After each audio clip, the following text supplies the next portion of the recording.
किशोर कुमार का एक बड़ा मशहूर गाना था, चिंगारी कोई भड़के तो सावन उसे बुझाए, और सावन जो आग लगाए तो उसे कौन बुझाए। देश की सबसे बड़ी जांच एजेंसी ठीक उसी तरह का सावन हो गई, सिर्फ विपक्षी दलों पर बरसती, और जिन अधिकारियों पर भ्रष्टाचार रोकने की जिम्मेदारी है वो खुद रंगे हाथों रिश्वत लेते हुए पकड़ लिए जाते हैं।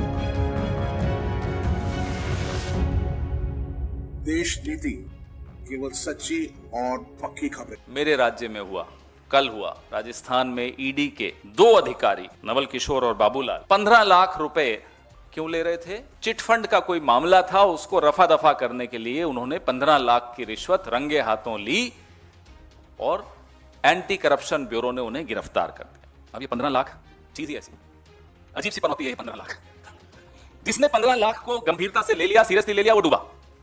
अब बेचारे 2 अधिकारियों ने भी 15 लाख, और मान लो हमारे मोदी जी ने 15 लाख सच में दे दिए होते लोगों के खातों में, तो ये हमारे जो नवल किशोर जी हैं और बाबूलाल जी हैं शायद नहीं फंसते, कल बच जाते। 15 लाख की पनौती का क्या करें बताइए। अब आप सोचिए कि ये छोटे लेवल के अधिकारी हैं, इनका रेट लिस्ट देखिए 15 लाख, तो इनसे ऊपर क्या काम होगा, और उसके भी ऊपर जिसके हाथ में ईडी का रिमोट कंट्रोल है उसका क्या रेट होगा।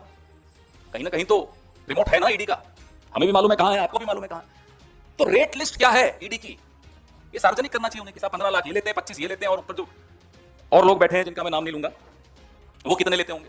हम लोग सब पॉलिटिकल पार्टीज अपने स्टार प्रचारकों का की एक लिस्ट जारी करते हैं चुनाव से पहले।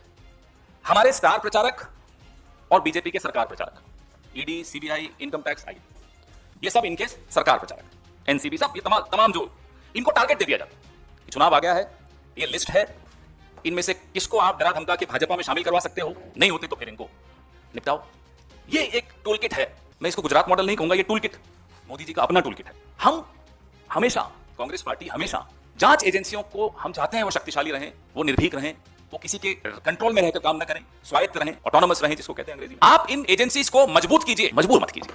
हमारी आपसे सिर्फ यही शिकायत। ईडी, सीबीआई, इनकम टैक्स, ये कोई आपके फ्रंटलाइन वॉरियर्स नहीं है मोदी जी कि पहले ये जाते हैं फिर आप नड्डा जी को भेज देते हो लिस्ट कि ये 5-6 लोग काबू आ गए, इनको आप ले लीजिए भाजपा में। ये क्या तरीका बना रखा है आपने राजनीति।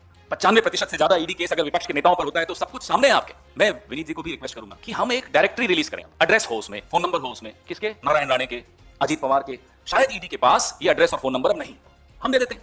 क्यों नहीं जाते आप? क्या हो गया? साहब से इशारा नहीं हुआ? कुलदीप बिश्नोई क्या क्यों नहीं जाते आप? अजीत पवार को भूल गए आप? शुभेंदु अधिकारी को भूल गए आप? ये सिलेक्टिव मेमोरी लॉस क्यों है ईडी में? हिमंता बिस्वा शर्मा हमारे प्रिय, उनको तो बिल्कुल ही भूल गए। उनका नाम कहां था सबको मालूम है। व्हाइट पेपर यही भाजपा निकालती थी, कहां है व्हाइट पेपर, कहां है ईडी? हकीकत यह है कि इस सब का एक कॉमन जवाब है, जो नाम मैंने आपके सामने लिए, कि जब इनके भ्रष्टाचार के कीचड़ में कमल खिल जाता है ना, तो ईडी को अब करप्शन की महक आनी बंद हो जाती है। शुभेंदु अधिकारी के यहाँ, हिमंता बिस्वा शर्मा के यहाँ, नारायण राणे के यहाँ, इन अजीत पवार के यहाँ, इन सब अब ये कीचड़ में धुलकर साफ हो गए। बताइए कोई कीचड़ में धुल के साफ होता है? होता है, यहाँ होता है। उसी कीचड़ में इनको नहलाया जाता है, उसी में कमल खिलता है और खत्म, फेयर एंड लवली। लेकिन अब राजस्थान में आए हो तो जवाब तो मिलेगा। कल मिल गया, सुना रात को यहाँ बड़े साहब ने कोई मीटिंग भी रखी थी, सुना है, पता नहीं आप लोग ज्यादा जानते हैं, इमरजेंसी मीटिंग थी कि जो हमारे फ्रंटलाइन वॉरियर्स हैं उनको असली एजेंसी से कैसे बचाए। एंटी करप्शन ब्यूरो अपना काम कर रहा है, उसने बिल्कुल निर्भीकता से अपना काम किया, इनको पकड़ लिया, धर लिया 15 लाख लेते हुए। एक ये गंभीर खतरा है देश के सामने। ऐसा खतरा है कि जो स्वायत्त संस्थाएं होनी चाहिए उनको ये रौंद रहे, बर्बाद कर रहे हैं। अब मजाक हो गया ईडी। पहले अड़ोस पड़ोस में कोई ईडी में काम करता था, उनके बच्चे बड़े गर्व से कहते थे मेरे पिताजी ईडी में, अब बेचारे शर्माते हैं बोलते हैं।